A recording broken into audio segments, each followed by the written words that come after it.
Bueno, buenas tardes. En primer lugar, daros las gracias por haber venido a escuchar la charla. Espero que os guste, es una charla interesante.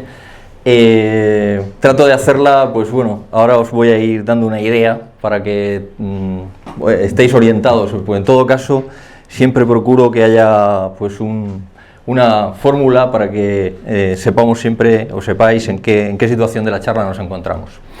Lo primero que voy a hacer es una especie de ejercicio. La charla es bastante interactiva, no tanto como a mí me gustaría, como lo has hecho otras veces, pero esta también tiene su parte. O sea, habrá algunos lugares en los cuales tendréis que participar. Yo ya os iré diciendo, espero, como tenéis una pantalla allí, me hubiera gustado a lo mejor que hubiese estado más en horizontal, más juntos, pero bueno, vamos a intentar hacerlo. Este va a ser el primer ejercicio de hoy. No hay exámenes, o sea que tranquilos por aquello. Este va a ser el primer ejercicio. Voy a hacer una pregunta al aire y esta es una pregunta totalmente abierta. Me gustaría que a lo largo de aproximadamente la charla dura unos 50 minutos, 45-50 minutos, cada uno de vosotros intente responder a esta pregunta. La pregunta dice que ¿cuál es el mayor invento creado por la tecnología en los últimos tiempos? Se refiere a la fotografía. Bien, me refiero a respuestas posibles, para que cada uno lo piense: Photoshop, herramientas de edición, el CCD, los megas, no sé, cualquier respuesta que se os ocurra pueda ser cuál es el mayor invento creado por la tecnología en los últimos años. Estamos hablando 15, 20 años. Yo la respuesta la he traído en esa caja. Le he pedido a Donald Trump los códigos, es una caja altamente radioactiva, solamente la podemos abrir bajo autorización y cuando termine la charla la vamos a abrir y ahí estará, en mi opinión, la respuesta a esta pregunta. Pero sí me gustaría, antes de abrir la caja, el acercarme a cada uno de vosotros, solo acercarme durante las charlas, intentaré que me dierais una idea de dónde lo veis, o sea, cada uno que empiece a pensar en esta pregunta. Aquí os voy a poner una introducción de lo que ha dicho Pep, cuál ha sido mi vida en estos últimos años. Esto es un vídeo que dura 1 minuto, 60 segundos, y aquí vais a ver un poco lo que he estado haciendo, básicamente fotografía y conferencias, etcétera, etcétera, en clave de humor. Os dejo con este vídeo para empezar.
Bueno, ya habéis visto que he hecho un poco de todo, pero bueno, en general he dado clases, he estado trabajando para universidades, he estado escribiendo libros.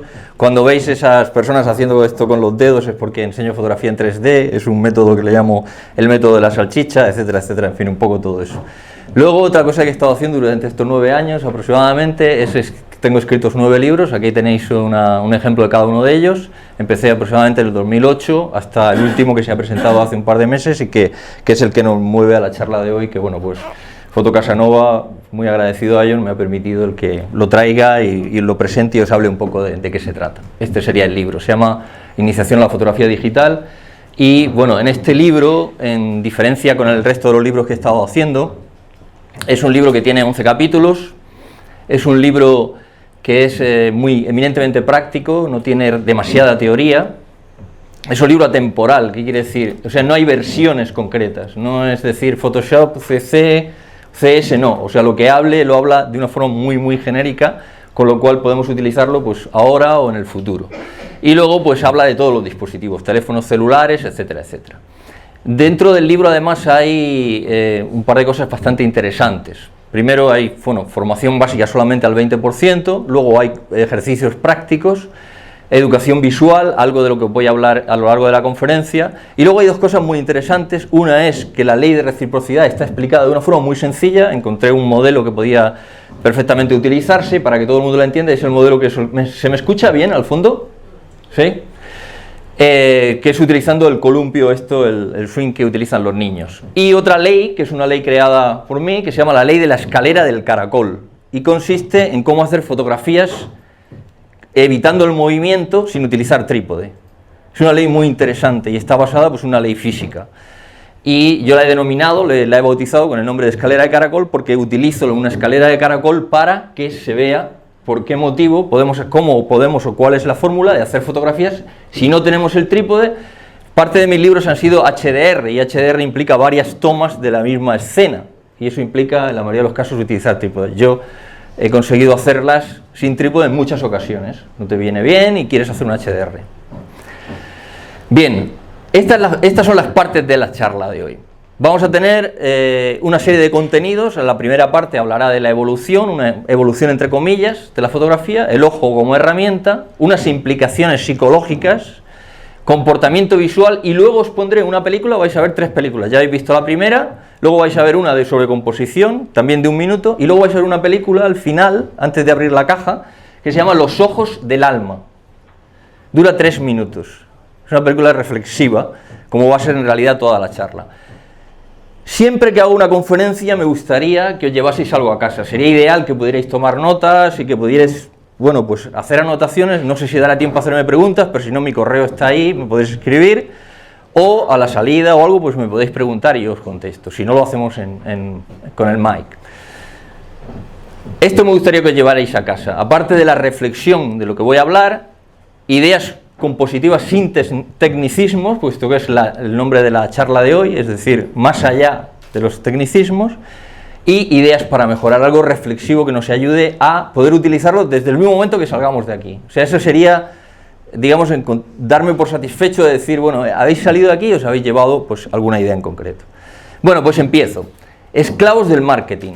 ¿No os dais cuenta como desde principios del siglo XX, cuando empieza el marketing, todo lo que nos rodea está constantemente manejado por o sea, se estudia el marketing, estudia qué es lo que el mercado puede necesitar, lo crea, lo inventa, nos crea la necesidad y nos volvemos esclavos. Y un poco también ha pasado con la fotografía. Wiesel, por ejemplo, decía, también a principios del siglo XX, decía que antes se necesitaban muchas palabras para describir imágenes, y ahora pues las propias imágenes describen las palabras. Ha habido una evolución muy constante, hasta tal punto que si mirásemos, por ejemplo, alguna de las redes sociales, pues aquí tenemos algunas estadísticas. 200.000 fotos por minuto, 300.000 fotos por minuto, 30.000, 50.000, o sea, es una vorágine constante. Hace poco leía en algún argumentario que decía que si tuviésemos una esperanza de vida de 99 años y tratásemos de ver una imagen cada segundo de nuestra vida, no las podríamos ver todas. O sea, ha llegado un punto en el cual se tiene que producir algún tipo de selección. ¿Qué es lo que nos ha pasado? Ese marketing nos ha envuelto de tal forma que lo ha hecho todo sumamente fácil. Es como una tela de araña, yo lo llamo así, una tela de araña, que es pegadiza, se pega y nos pegamos a todo. O sea, nos pegamos a pues lentes, formatos, nos pegamos a controles, procesados, a lentes, constantemente a nuevas sofisticaciones que a lo mejor no habíamos pensado que las necesitamos, pero creemos que vamos a hacer mejores fotos. Y entonces nos invita a comprarlas. Y estamos pues en esa especie de esclavitud que yo le llamo, del marketing, que bueno, no es un término peyorativo, es una esclavitud que bueno, en algunos casos digamos que nos puede ayudar. Esto es una estadística real de aproximadamente 12 años. 0,2 megas, yo le llamo la carrera de los megas. Es que se me oye respirar, ¿no? ¿Se me escucha? ¿Sí? Mirad, por ejemplo, aquí en esta estadística, esto sería hasta el año 2015, 40 megas, ya están en el 65, o sea, es una especie de carrera, de acuerdo, no sé si estáis de acuerdo, pero los folletos publicitarios, el número más grande de la portada es el número de megas, el precio es el más pequeño, y así sucesivamente, pues en muchas de esas cosas. Pero luego nos encontramos con una serie de sorpresas que, bueno, cuando vamos entrando dentro del mundo de la fotografía nos damos cuenta del porqué. Un teléfono celular, 22 megas, frente a una cámara DSLR 15 megas o una compacta o mirrorless que tiene 18 megas. O sea, ahí hay una especie de contradicción, decir, ¿por qué? Bueno, los que ya estáis metidos en el mundo de los megas y la tecnología digital, sabéis que megas implica hasta dónde voy a llegar con ellos, o sea, que para qué lo voy a utilizar. El ejemplo que yo pongo, si voy a hacer un arroz, una paella para 10 comensales, no pongo, o para 3, no pongo arroz para 10. Pues un poco lo de los megas es casi parecido. O sea, compro una cámara que tiene 60, pero no soy un fotógrafo industrial, no lo voy a utilizar para hacer vallas publicitarias. ¿No os parece que esto es un poco como la calculadora científica? Que hace muchas funciones para terminar haciendo 4. Es una reflexión, por esto os decía lo de la charla reflexiva y lo que vayáis pensando en el resultado. No os puedo dar un premio al que acierte lo que hay dentro de la caja, pero sí os diré que es un mecanismo, un dispositivo de alta tecnología. O sea, estamos hablando del mayor invento, o sea, eso son palabras mayores. Realmente es algo bastante importante. Pero eso es un poco lo que nos pasa. Al final terminamos utilizando 4 funciones. ¿Quién de vosotros o quién sería capaz de decir qué foto está tomada con la cámara de $3.000 y cuál está tomada con el celular de 1.000? Porque claro, esta resolución que tenemos aquí en la pantalla pues será 2400 por no sé qué, pero a lo mejor yo solo hice con una cámara que daba de resolución 6000, pero la pantalla no me reproduce 6000, ¿correcto? Entonces, ¿cuál es cuál? O sea, ¿cuál está tomada con un super tele súper sofisticado de mucha resolución y cuál? Pues al final es muy difícil de discernir porque el resultado. Bueno, sin hablar de los programas de edición. Intentaré no pasarme del tiempo, ¿correcto? Llevamos 6 minutos ahora. Bueno, los programas de edición, cuando una imagen me sale oscura, pues la aclaro. Hola. Cuando una imagen no me parece que está muy cargada, pues la descargo un poquito. Cuando me marcho de viaje y digo, bueno, pues una muralla aquí que tiene 3000 años, bueno, pues un señor aquí en medio, pues me estorba, lo quito. Y luego voy y digo, bueno, y parece que una antena de teléfonos celulares ahí, parece que no pega, el gobierno chino debería hacer algo y quitarla de ahí, ¿no? Pues yo la quito. Bueno, pues parece que no me gusta mucho el cielo, voy a ver si lo arreglo. Fuego unos pajaritos. Sigue sin gustarme el cielo, pues hago como si lo hiciese la tele, así sucesivamente. Bueno, que me voy a una página de Darling y digo, pues tengo que poner un poco de pelo, pues me pongo un poquito de pelo. O sea, y así sucesivamente, si nos damos cuenta al final, los programas de edición, pues son otra herramienta que está ahí diciendo, bueno, me habré gastado lo que me haya gastado, pero al final es que casi lo puedo arreglar todo, ¿o no? O sea, no os he puesto aquí probablemente ni el 1% de alguna herramienta como Photoshop podría hacer, u otras herramientas de edición. En la fotografía hay muchas etapas en la historia de la fotografía. Yo voy a resumiros 4 fundamentales y me voy a quedar con las llaves elementales de esas 4. 1500, aparece el pinhole que se llama la cámara oscura, sistema estenopeico, ya sabéis, una cámara con un agujerito y se proyecta la imagen, principio de la fotografía. Se trata de controlar esa luz para que proyecte algo. Y no pasas, realmente pasan muchas cosas, pues la invención de la cámara, de la placa sensible, etcétera, y en 1826 se fija la imagen. No sé si lo conocéis, pero por cultura general, pues Niepce, después de 8 horas de exposición, consigue fijar la imagen de una ventana. Luego hay toda una serie de artesanos, o sea, el fotógrafo era realmente artesano, tenía que, pues eso, meterse dentro de una caja, tenía que crear sus propios productos químicos, tenía que, bueno, era una complicación. Y todo eso va pasando durante toda esa etapa del siglo XIX. Y luego llega en 1900 y llega un señor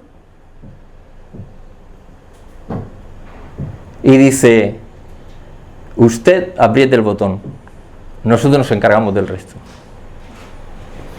Finales, 1800 y pico, 1900 y pico, la Kodak número 1.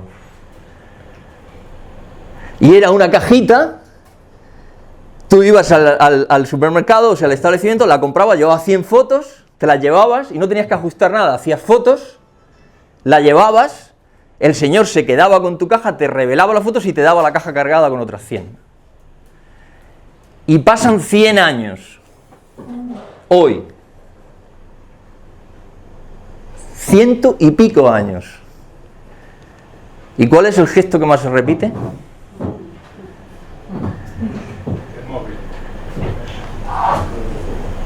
Ese. Usted apriete el botón. Nosotros hacemos el resto. ¡Hey! Hazme una foto. Y le das el móvil. Mira aquí. Se aprieta el botón. Mira, por favor. Y siempre estamos igual. ¿Correcto? O sea, hemos ido casi hacia atrás. Aquel señor era un visionario, creó un sistema y hoy adoptamos su sistema. La diferencia es que no tenemos 100. Tenemos 100.000. No tenemos límite. Pero al final es igual.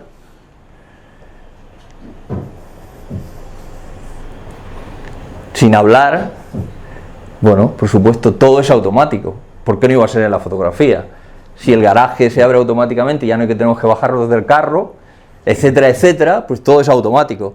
Y sin hablar de que, por supuesto, los dispositivos han avanzado, ya no es aquello. Hoy hay cámaras mucho más perfectas, mejores lentes, algoritmos infinitos que si sonríes te hacen la foto y si estás serio no, y si cierras los ojos y que te des cuenta te han repetido la foto, etcétera, etcétera. O sea, toda esa tecnología está ahí en pro de la fotografía. Mejores programas de edición, cada vez mejores, capaces de ajustar lo que haga falta ajustar. Si todo esto es así, tengo una incógnita. Otra incógnita. La primera de todas es la que tenéis que resolver vosotros. ¿Hacen los tecnicismos una buena fotografía? Hacen fotos, evidentemente. ¿Pero hacen una buena fotografía? Bueno, si esto es así, podemos incluso alargar más. Si yo le adiestro a un mono a hacer fotos, le digo, mira, o bueno, le explico con el dedo y le digo, aquí, y él termina apretando el botón, hará fotos.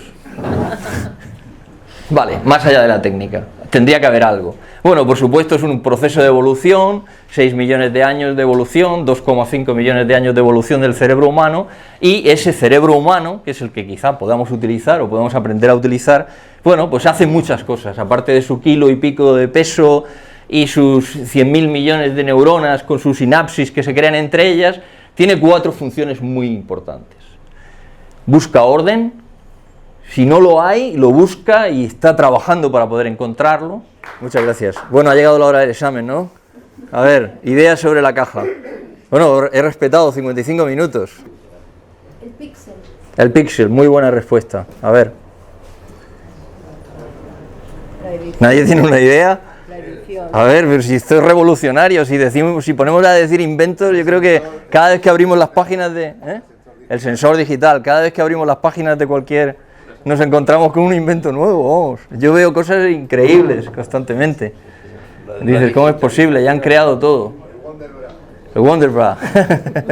Pero eso no tiene que ver con la fotografía, ¿o sí? A ver si no me he enterado yo. Ya que tener un Wonder Bra, eso es para hacer fotos. La digitalización. Digitalización. O sea, la conversión analógico-digital. A ver, ¿por aquí hay alguna respuesta? ¿No? ¿Nada? ¿No se os ocurre nada? ¿Desvelamos la caja? No, yo creo que entonces ya me marcho a los Estados Unidos sin abrir la caja, porque vamos, venga, ese espíritu catalán. Teléfono móvil con cámara incorporada, eso es increíble, vamos, eso nos ha permitido ya decir, ya salgo de casa sin cámara, ya lo hago todo con el celular. ¿Alguna idea? ¿Programas? Tecnología, inventos... Hay tantas cosas que ya uno se pierde. Hay muchos, claro. Bueno, necesito un voluntario para abrir la caja, a ver. Alguien que no se asuste de las explosiones y el fuego cruzado y todo eso, a ver. ¿Te atreves, Irene? ¿Sí? Venga, Irene lo va a hacer. Aquí